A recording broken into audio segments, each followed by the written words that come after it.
Ka-Express, muling nagigting ang usapan kung paano inihahambing ang ating 7-3 center sa mga established NBA bigs, particular na kay Ivica Zubac na isang proven number 32 draft pick noong 2016 at kasalukuyang naglalaro ng high efficiency sa NBA. Habang si Zubac ay veteran presence na may consistent production sa LA Clippers at si Kai Sotto naman ay nasa critical phase ng reintegration matapos ang kanyang injury at unti-unting bumabalik sa competitive shape sa Japan B-League. Sa on-court profile, iba ang klaseng resume ni Zubac, consistent double-doubles, matatag sa field goal percentage at advanced defensive metrics na napatunayan niya sa mahigpit na NBA schedule. Mga bagay na karaniwang sinusukat ng front offices kapag naghahanap sila ng reliable center.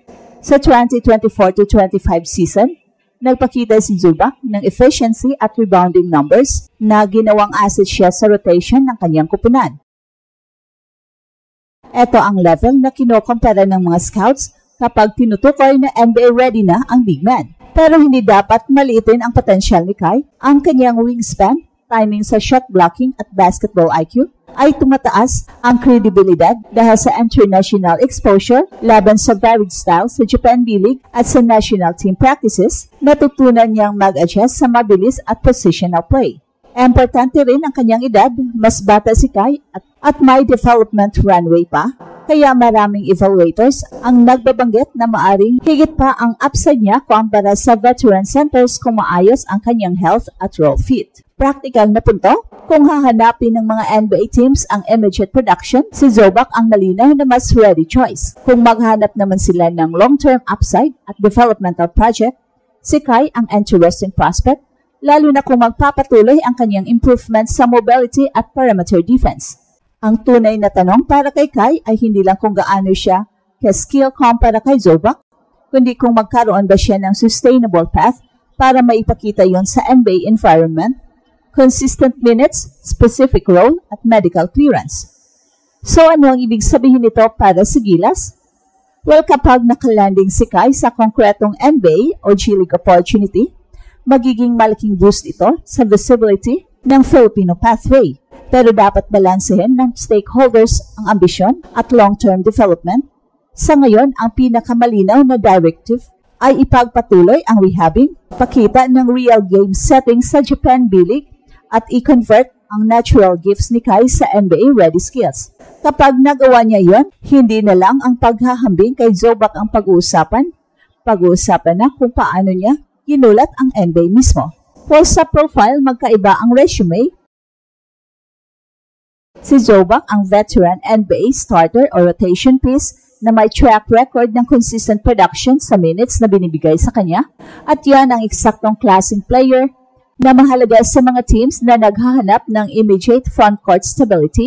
Si Kai sa kabilang banda, dala ang haba, wingspan at international exposure, pero nasa development phase pa, may injury history na kailangang i-manage at nangangailangan ng role clarity para ma-convert ang kanyang raw tools para sa NBA output. Para sa mga NBA teams ngayon, malinaw ang priority, defensive identity at scheme fit, hindi lang height ang sukatan. Ang gusto ng front offices ay bigs na marunong mag-switch, mag-contain sa perimeter rotations, at mag-sustain sa efficiency sa closeouts.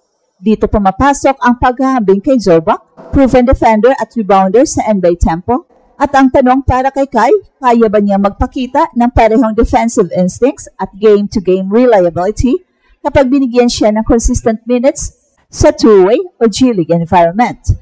Practical na steps, kung target ni Kai ang makakuha ng NBA contract, kailangan ang structured plan, consistent high-level minutes sa club competition, improvement sa lateral quickness at perimeter awareness, at demonstrable ability to finish around contact. Ang development path na ito ang madalas pinapaboran ng mga teams na bibili ng prospect. They prefer seeing production in real game context over raw potential alone. So ano ang epekto nito sa Gilas?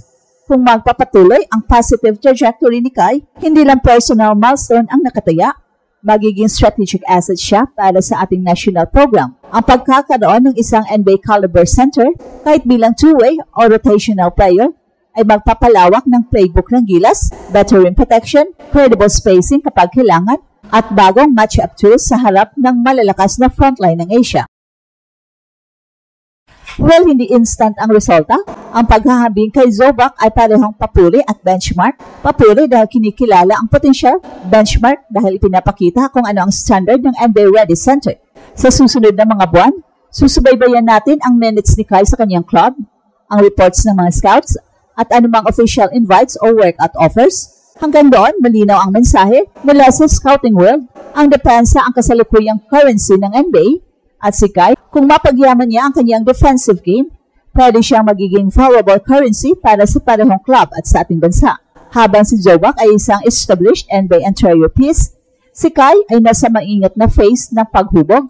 Ang susunod na hakbang para sa kanya ay hindi basta makapasok sa NBA, kundi makapasok sa tamang role at tamang team, isa na may kapasidad at sistema para pagyamanin ang kanyang skill set, hindi lang gamitin siya bilang tall man. Sa mga recent scouting breakdowns, nakalista si Kai bilang project with defensive upside na may pagkakatulad sa model na ginagamit ng mga kupunan sa mga international bigs. Launch bilang rim protector at roll man, gradual na inilalapit sa pick and pop at pick and roll orchestrator. Ang mga NBA teams ngayon ay may laser focus sa bigs na may switchability, sa bigs na may floor spacing shooting, na may durability at availability.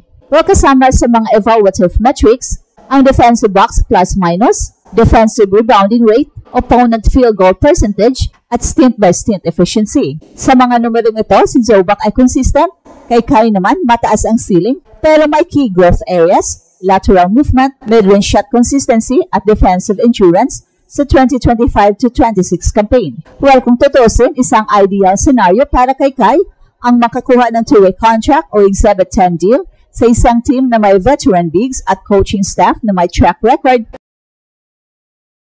sa pag-elevate ng international players. Doon niya makukuha ang lateral gym minutes sa G-League games o Summer League reps o part-time NBA exposure habang patuloy na hinuhubog ang kanyang laro sa ilalim ng pressure ng professional environment. Sa parallel, ang Gilas ay nakikitang magiging beneficiary ng bawat pag-usad ni Kai, improve NBA fit, ang magdadala ng bagong tool sa ating national team. Well, hindi pa malinaw kung ano ang susunod na hakbang ni Kai sa immediate team.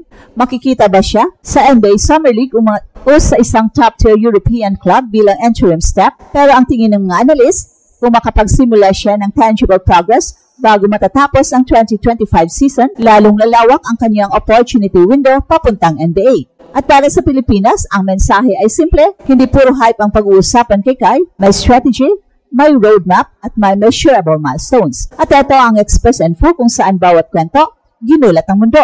Don't forget to like and subscribe.